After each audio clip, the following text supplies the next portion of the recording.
కమ్మని చరితము రాద్దామంటే కవి వాల్మీకిని కానయ్యా కమ్మని చరితము రాద్దామంటే కవి వాల్మీకిని కానయ్యా గానముతో కొలవాలంటే ఘనత్యాగయ్యను కానయ్యా గానముతో కొలవాలంటే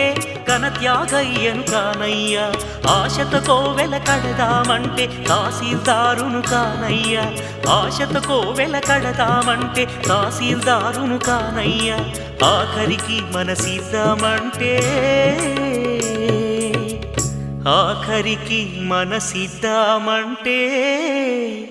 అది ఏనాడో నీదయ్యా ఏమయ్యా ఏమయ్యా ఓ రామయ్యా ఎల్లా సేవించాలయ్యా